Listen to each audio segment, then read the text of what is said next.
Can you hear me? Oh, okay.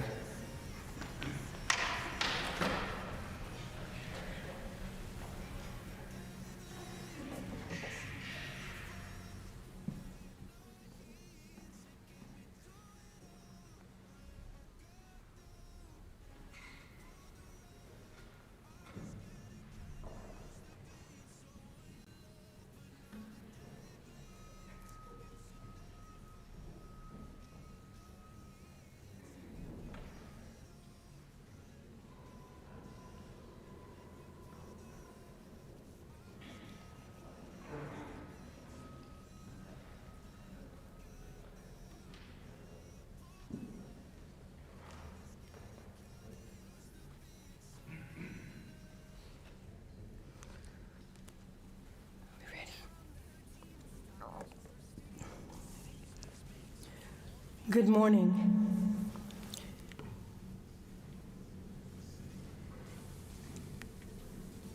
Precious Lord, take my hand, lead me on, let me stand.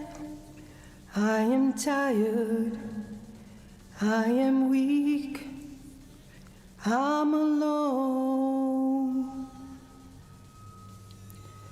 Through the storm, through the night, lead me on to the light. Take my hand, precious Lord, lead me home. Welcome, everyone.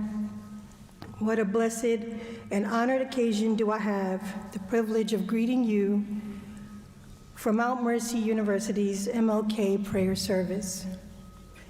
Today we gather as the nation celebrates the life of Dr. Martin Luther King Jr. and what he has come to symbolize: hope, unity, justice, nonviolent action, and political savvy.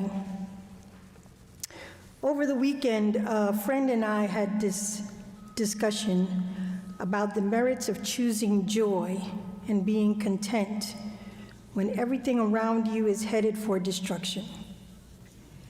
In the wake of a fresh eruption of division and confusion, and of a dark season of invigorated terror on the Black psyche and body, and on the nation, we celebrate Martin Luther King Jr.'s life and mind that wrestled with similar social ills 50 years ago.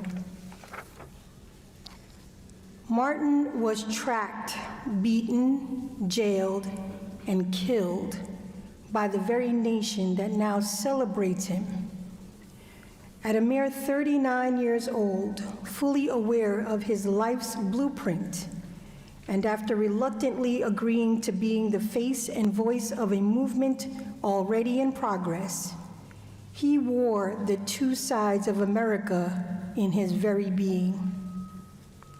So today we will not recall "We shall overcome," nor "I have a dream one day," but we will live fully in the moment of now and reckon with the realities of the day. In February 1964, at the New School, he delivered the speech, "The Night of Discontent." Martin stated, "In every academic discipline, there are certain technical words that soon become cliches and stereotypes.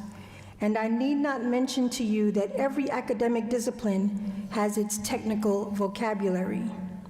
And certainly modern psychology has a word that is used probably more than any other word in psychology. It is the word maladjusted. This word is the ringing cry of modern child psychology. And certainly we all want to live the well-adjusted life in order to avoid neurotic and schizophrenic personalities. But I must say to you, and there are certain things within our social order, to which I'm proud to be maladjusted, and to which I hope all men of goodwill will be maladjusted until the good society is realized. I must honestly say that I never intend to adjust myself to segregation and discrimination. I never intend to become adjusted to religious bigotry. I never intend to adjust myself to the madness of militarism and the self-defeating effects of physical violence. On May 8, 1967, 3.5 years after the I Have a Dream speech, Martin Luther King Jr. granted an interview to veteran NBC News correspondent Sander Vanderkoor and made it clear that his famous dream had turned into a nightmare. He stated, "I've gone through a lot of soul-searching and agonizing moments, and I've come to see that we have more difficulties ahead, and some of the old optimism was a little superficial, and now it must be tempered with a solid realism."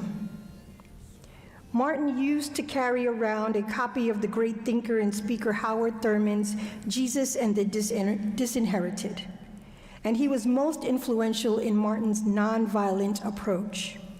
In that book, Thurman writes, "Mere preaching is not enough.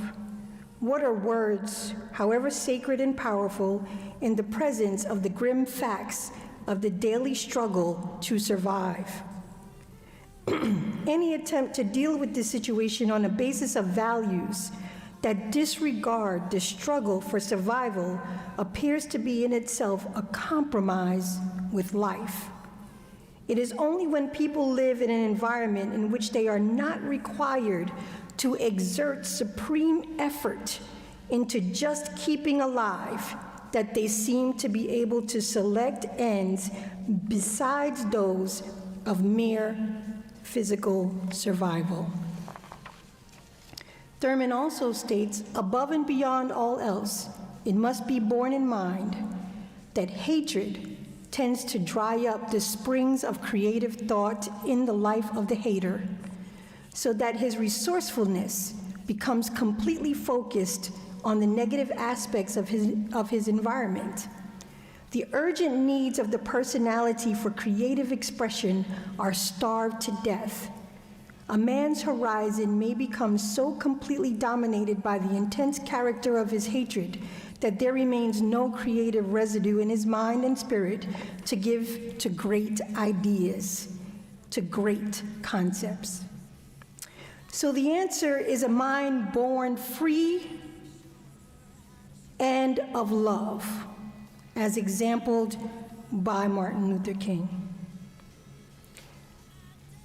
We saw this in 1963 when the March on Washington for Jobs and Freedom that was attended by more than 200,000 peaceful demonstrators, because it was born in freedom and love. We acknowledge that life itself is what cannot be extinguished, and certainly not a legacy as thick as Martin Luther King Jr.'s. His life is a witness to what it means to be devoted and truly free. In the words of Wangari Maathai, "When you know who you are free." And as the old spiritual states, "Oh freedom, oh freedom, oh freedom over me. And before I'd be a slave, I'd be buried in my grave and go home to the Lord and be free." Martin Luther King showed us what it means to really be free in life and even in his death. And as we have this sobering moment and we think about the state of things today, and we remember him and remember his legacy and his hope, we celebrate his life. We will now turn to Sister Linda, who will give us our prayer.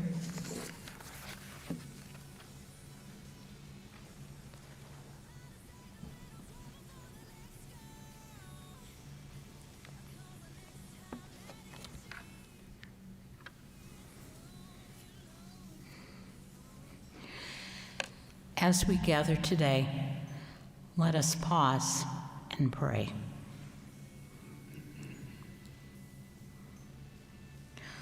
Holy and merciful God, we gather this day to remember the legacy, the leadership, and vision of Dr. Martin Luther King Jr., one who was committed and advocated for justice, equality, and peace for all human beings. Open us to his witness and words that remind us that we all have been created in your image and have dignity and value. Nationality, race, ethnicity, or gender have no partiality or division. Embolden us that our complicity of silence and lack of action may be transformed. Give us voices of conviction that with your grace will help overcome the structures of sin that separate us. This we ask in your name, your Son's, Jesus, and your Spirit, who unites us as one. Amen. And I welcome Roy Sean Webb, a student here at Mount Mercy, for his thoughts and reflections today.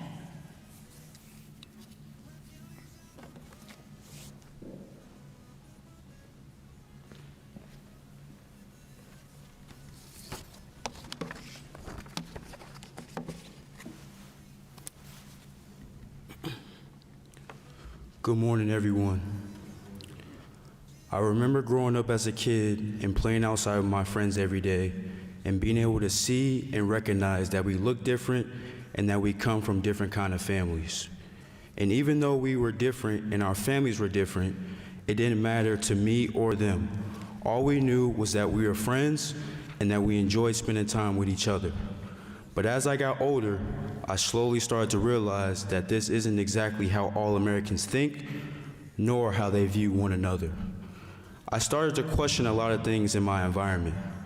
Things such as, why do workers in the store follow me around while I'm looking for what I need? Why, when I'm walking to the park to go play basketball, a white mother and her child cross over to the other street when they see me? Why, no matter how cold it was outside, my mother never allowed me to walk around in public with my hood up? These were some things that I always wondered, why were they happening to me? It wasn't until I saw the deaths of people that looked like me, such as Trayvon Martin, Rashard Brooks, Tamir Rice, Michael Brown Jr., George Floyd, Breonna Taylor, and many more, that I realized being black in America isn't as safe as I think. I started becoming aware of how people that didn't look like me thought negatively of me. I became aware of the hatred that certain groups and populations of people had for people like me. I became aware that when I leave my house every day, that there's no guarantee that I will return back home safely, all because I am black, male, and living in America. All because some people can't see past my skin color. They have no idea my heart or who I really am. All because there is no conscience or defiant hold onto stereotypes and the wrongful notions that there is a threat within black skin. In a blinding and unconscious trust of a system determined to rank humans by visible gene adaptations and geography of heritage. Martin Luther King was a man of similar ancestry and visible characteristics as my own. He understood deeply the necessity to understand within a system that ranked humans by color difference, an apartheid that has yet to be acknowledged, let alone abolished as a way of life. Yet he remained steadfast in his purpose to not only fight against American apartheid, but the economic inequalities it produced in the poor social conditions experienced by those within the lesser color. But also to open Americans' eyes to see and understand that we are all different in some way. But although we are different, that doesn't mean we should hate each other. We should respect one another and value one another as people. He put things into perspective in 1967 when he gave one of his famous speeches, The Other America. In this speech, he says, there are two Americas. One America is a beautiful situation. In this America, people have the milk of prosperity and the honey of equality flowing before them. Children grow up in the sunlight of opportunity with freedom and human dignity. He then goes on to talk about the other America, where there is a daily ugliness about it that transforms the jubilancy of hope into fatigue of despair. In this America, people are poor by the millions. They find themselves perishing on a lonely island of poverty in the midst of vast oceans of material prosperity. Little children in this other America are forced to grow up with clouds of inferiority forming in their little mental skies. As we look at this other America, we see it as an arena of blasted hopes and shattered dreams. We are to bring America to the point that we have one nation, indivisible, with liberty and justice for all. I too hope that one day I can wake up and feel like me and my people have finally been embraced and accepted in this country for who we are as people, and that we can come together as one. And now we will have music by James Weldon Johnson and Zach Gnack.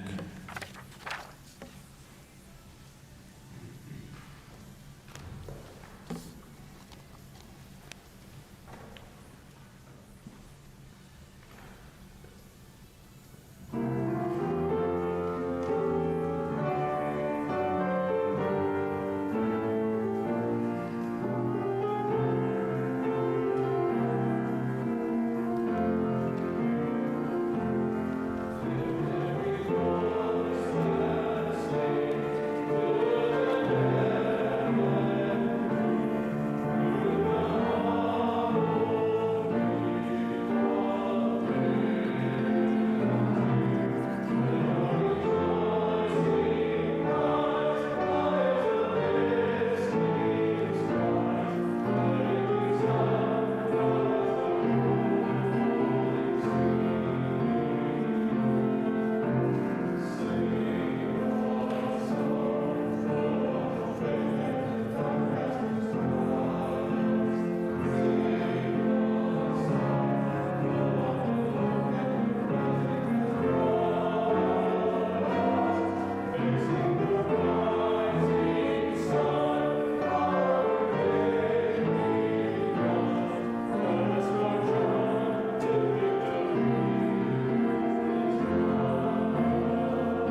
It is my privilege and pleasure to be able to introduce to you a familiar friend to us here at Mount Mercy, Sister Cora Marie Billings.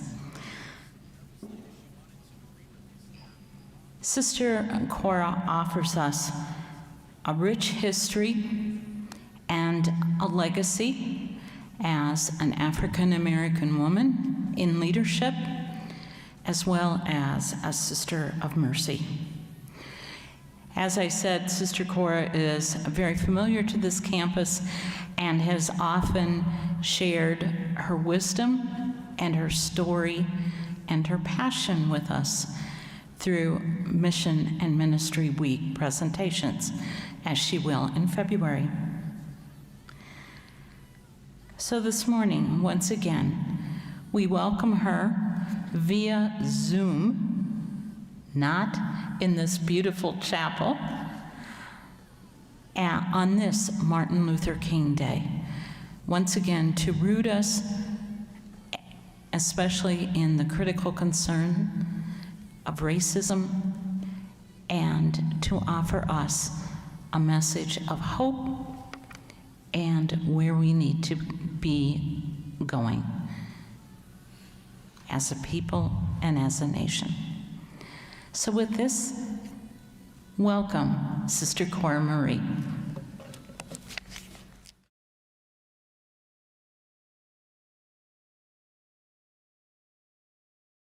I'm really happy to be with you. And as I thought about what I would say today and share with you about Martin Luther King Jr., I decided that I would go and look at one of his writings, and it turns out to be the last book that he wrote. And the book that he wrote in 1967 was a book entitled, Where Do We Go From Here? Chaos or Community? And as I thought of it, I feel that it is really the book that we need to look at today. Because there is much chaos in our lives today. And one of the quotes in his book is one that talks about life. And it's a poem, it's an excerpt from the poem from Paul Laurence Dunbar. And it goes like this: a crust of bread and a corner to sleep in, a minute to smile and an hour to weep in, a pint of joy to a peck of trouble, and never a laugh, but the moans come double, and that is life. And as I think of the Capitol just last week, this book just come in life to me. We are in the midst, when King wrote his book, it was in the midst of the civil rights movement. As we think of his legacy, we're in the midst of the Black Lives Matter movement. In his book, Coretta Scott King, his wife, wrote a preface. And in it she says, the glowing spirit and the sharp insights of Martin Luther King Jr. are embodied in this book. The solutions he offers can still save our society from self-destruction. I hope that it will be seen as a testament, and that the grief that followed his death will be transmitted to a universal determination to realize the economic and social justice for which he so willingly gave his life. So as I come before you today, having reflected on his book, I come to you and offer you a different question. And my question to you is, how do we go from here? How do we go from here? And I was a teacher in an elementary school, and to help my students learn, I used to come up with mnemonics. And the one that I want to give you today is the word Christ. How do we go from here with Christ? And how does that happen? Christ, our God, is the one who, if we take God's hand, we will be able to go to the future and go forward. Christ is the one, God is the one that through our prayer and our really looking at our lives as people of God, as children of God, as praise of God, then we believe and really know that we will be led to what is the fruits of being children of God.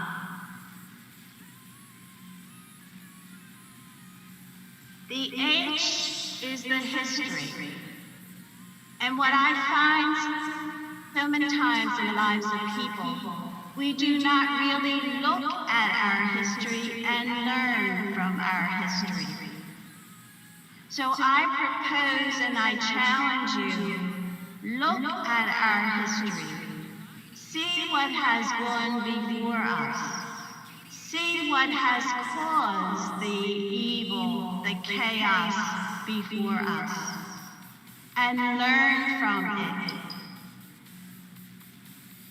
It is said that history repeats itself, but history does not have to repeat itself. If we really put the responsibility on ourselves and on us, not on somebody else. It has to be you, it has to be me that accomplishes and that really takes the responsibility to make the history what it should be. The responsibility. Every one of us is responsible for what happens. We cannot say that the evils that have happened in the world happen because of somebody else. We must take responsibility for that too. We must acknowledge what is there. For me, what happens so many times is we do not acknowledge the reality of the situation. We want to live in a dream world that will never be the reality. We want to live in a world where we can push things and make things happen from other people and deny where we fit into the picture. A word that is really, really important to me now in this day and time is intentional.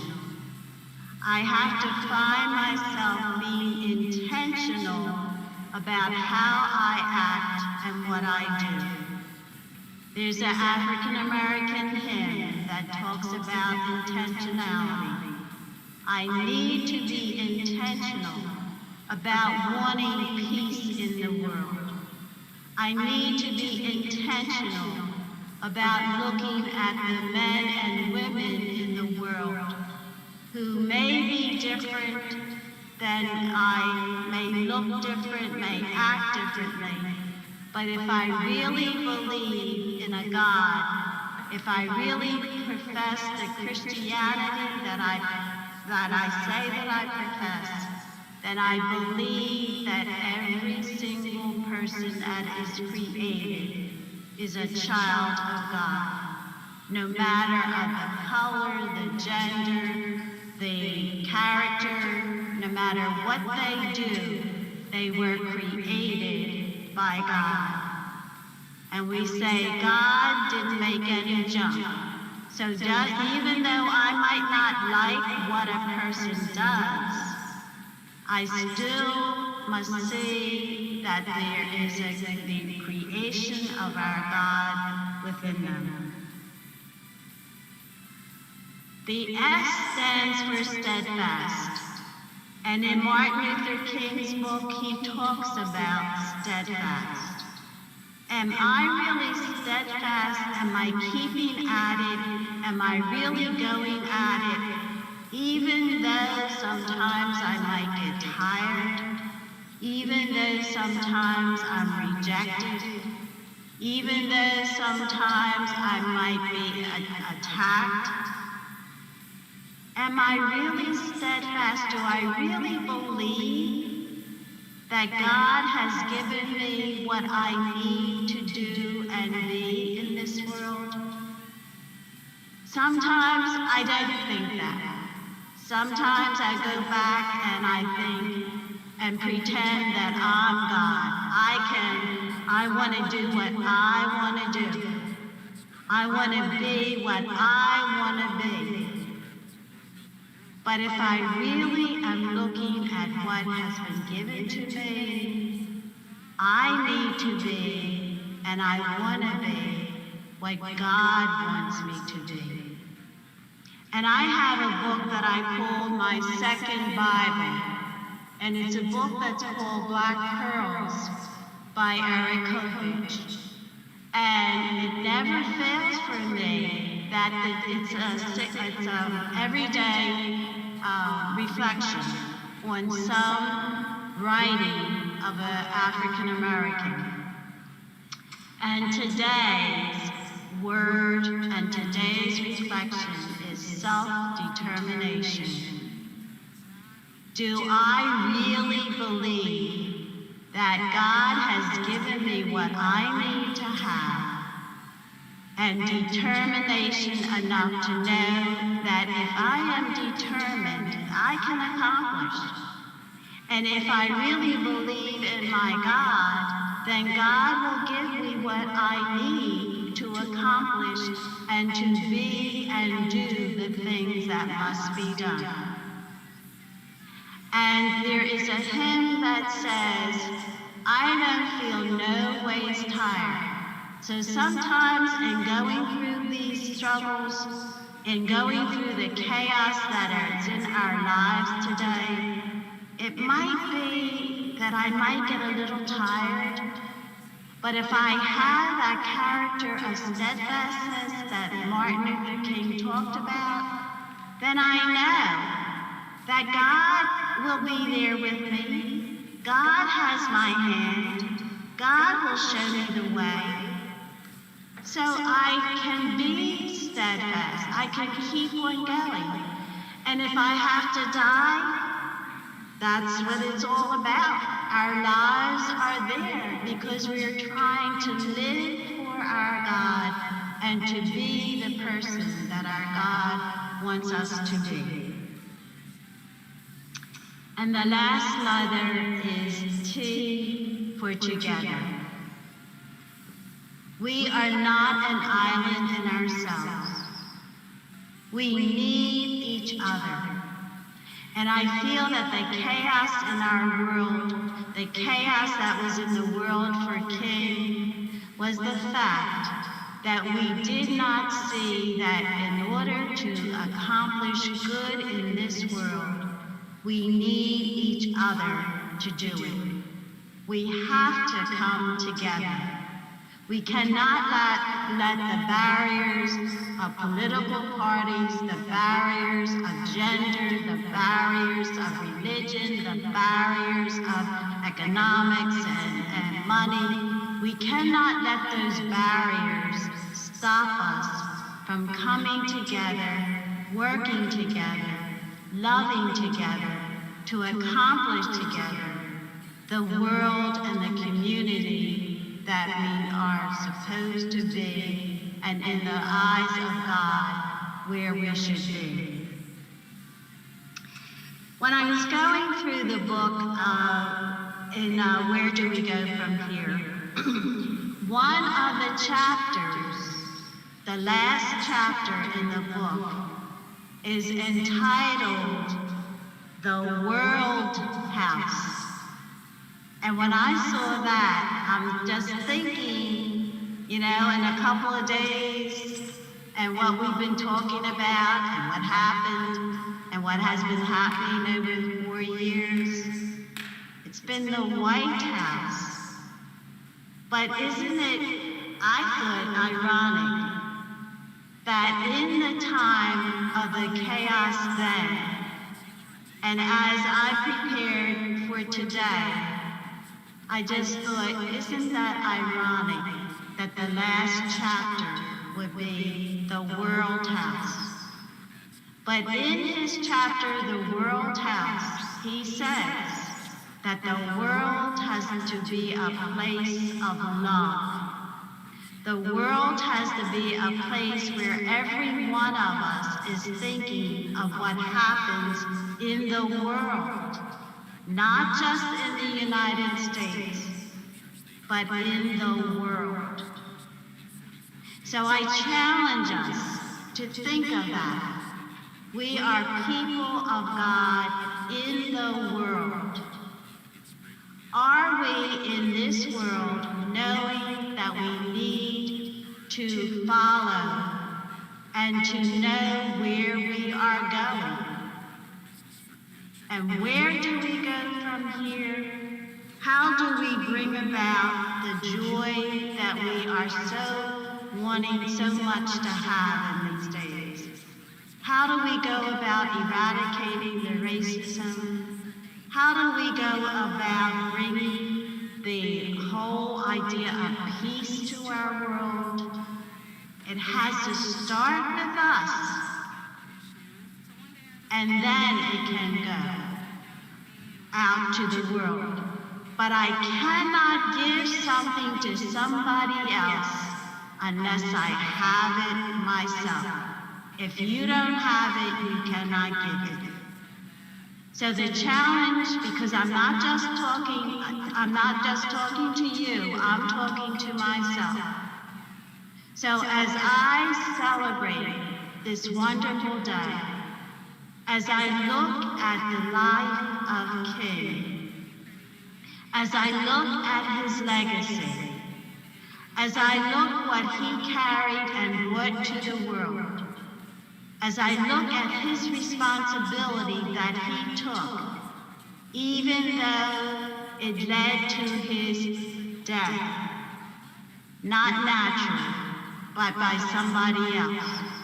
As I look at that, I say to myself, where do I go from here?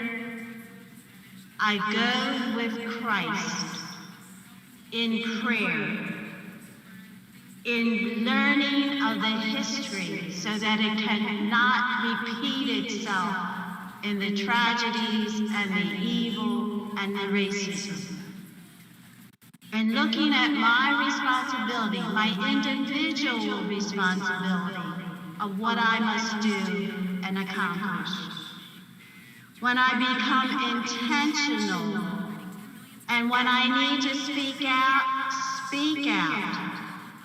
And if I'm a real Christian, somebody rebukes me or somebody says something about me or somebody attacks me, that's okay. It happened to Christ before me.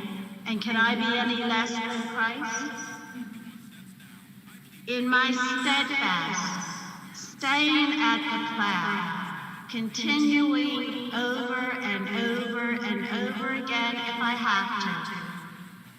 Because really, God, there's no way that I'm going to get tired if I'm really keeping my eyes on the Christ and on the God. And knowing that I need each one of you. I feel because I see the chapel and I know you're there.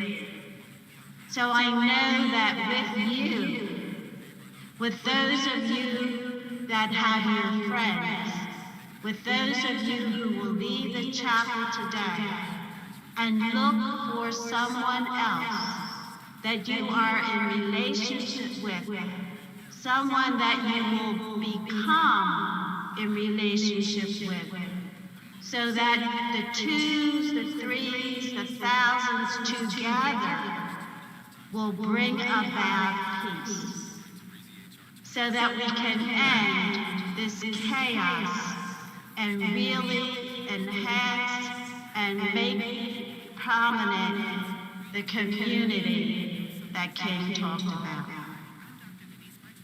Thank you.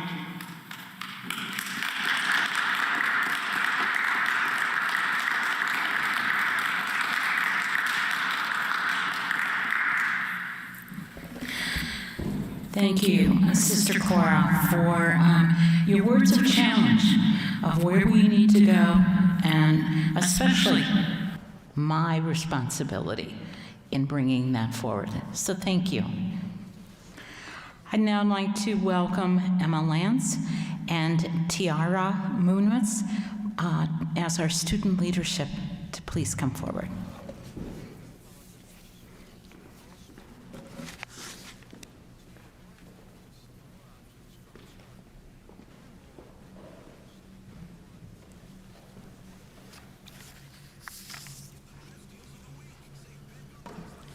Good morning, everyone here and watching at home. My name is Emma Lance, and I am the SGA president. My name is Tiara Munoz, and I am the SGA vice president. We thank each of you for joining us today. Throughout the past year, SGA has been diligently working with multiple departments, committees, and individuals to develop a plan for both the creation of a multicultural room and an endowment. We believe that in acknowledging the differences within our campus community, it requires awareness to individual student needs. This has been a discussion for many years, and 2020 was dedicated to developing this idea, getting opinions from students, and facilitating conversations regarding the importance for all students on campus to feel safe, have access to resources, to be themselves, and produce opportunities to find a community. First, the creation of the Multicultural Room will serve as a community space and resource center for all students, but primarily designated for international, LGBTQIA, Black, Latino Hispanic, Indigenous, Asian, Pacific Islander, and commuter students that make up less than 15% of our student population. The room and the development is part of Phase 2, which is a prospective rollout date of fall of this year. Sister Cora, we have been truly inspired by your work as a sister, and specifically your passion for social justice in the communities you have served. We have enjoyed learning more about your story when you have visited campus for Mercy and Mission Week, and we appreciate you being with us today. We too seek to impact the lives of students, employees, and the community around us. So, on behalf of our Mount Mercy University Student Government Association, we have spent the last several months identifying a way to make a long-term impact. And because of your impact as a Sister of Mercy, we are excited to announce the Sister Cora Marie Billings Diversity and Inclusivity Program. The Sister Cora Marie Billings Program Endowment is part of the first phase of our effort to create more inclusivity on campus. Get closer to the mic. Yeah. Can you repeat that? The whole thing? Can hear it? Yours? What you just announced.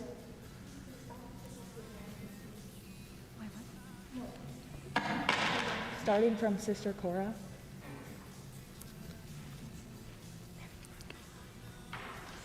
Do you want me to start from the top? Tell her right here. On behalf of our Mount Mercy University Student Government Association, we have spent the last several months identifying a way to make a long-term impact. And because of your impact as a Sister of Mercy, we are excited to announce the Sister Cora Marie Billings Diversity and Inclusivity Program. The Sister Cora Marie Billings Program Endowment is part of the first phase of our effort to create a more inclusivity on campus, and we are allocating $10,000 to begin this endowment. It will support programs on campus such as this breakfast, speakers, and other events that foster community conversation and continue to encourage unity at Mount Mercy. Sister Cora, we are honored to have you here today, and we are grateful for the opportunity to sustain your legacy. We would cherish working with you through the next phase of our projects on campus to identify ways we can support social justice, diversity, and inclusion on our campus and in the community. Therefore, we are inviting you to be a part of this process in conjunction with SGA, the students this will serve, and the community that we have here at Mount Mercy. We thank you for your service to your communities and for inspiring us to make lasting change. Thank you for joining us today.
Hello, everyone. My name is Kara Riley. I'm the coordinator of volunteerism and service here at Mount Mercy University.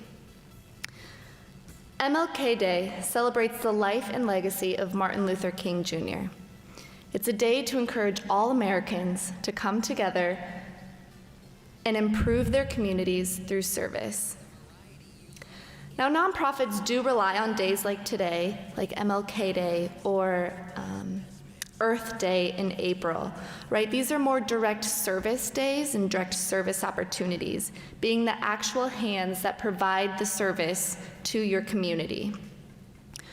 Right now, due to COVID and derecho, we have more community members in need than ever. But that also means we have less hands to perform those direct services. So thank you all who have decided to volunteer today with Mount Mercy University. From 11:15 to 1, we will be in the UC Commons. We'll be packaging diapers for the Young Parents Network.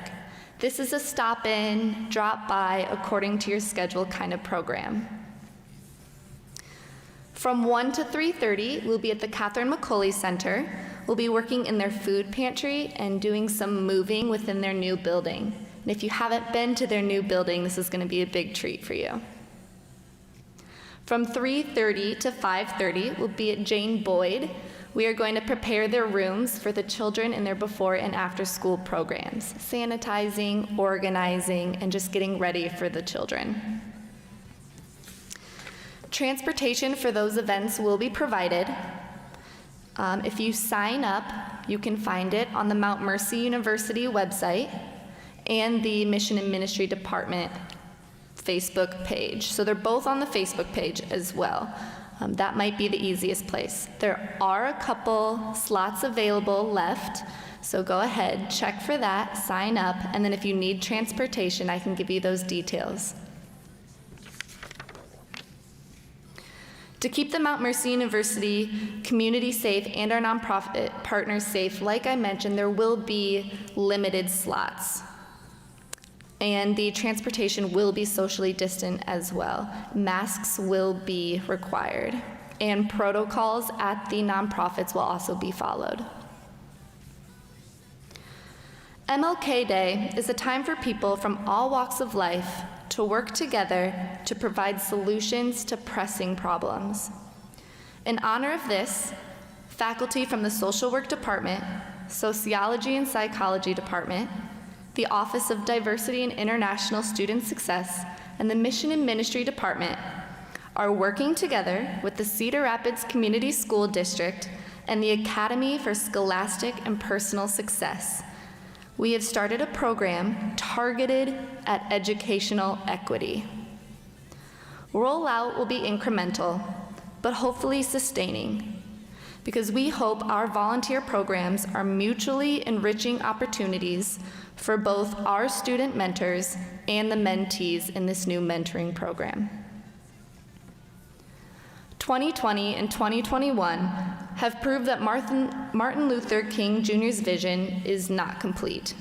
We are here today to continue his work and better our community.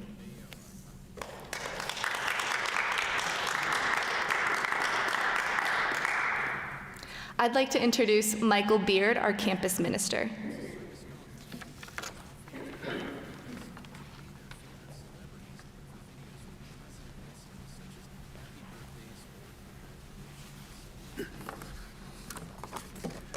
An ongoing good morning to everyone. As we conclude our time here and move on into the day, let us take a moment again to collect ourselves and to pray.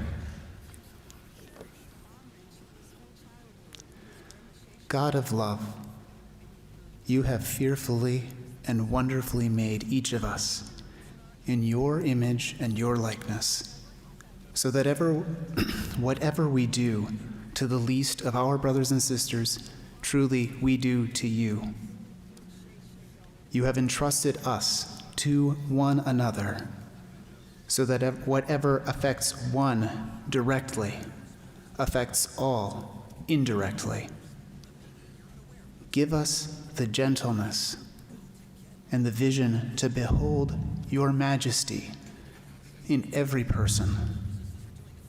Give us also the fierce fire of love to guard the dignity of every member of the human family. Going forward, today and always, make us your instruments to the world, that in thought and in word and in deed, in little and in big, we foster unity, charity, justice, and peace. May we live this way through you, by your grace, in your name, who are our Lord and our God. Amen.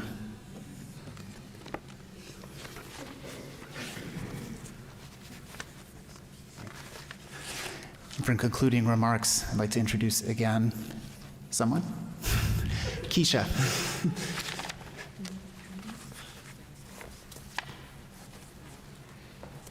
All right, so I want to thank everyone for joining us this morning for our MLK, Dr. Martin Luther King Jr.'s birthday celebration. And today, I would say, in this celebration, our moments of sobering, as well as the honoring of his name in word and in deed. So thank you all. Go forth in your day. And as we go out, amazing grace. Have a wonderful day. Join us next year.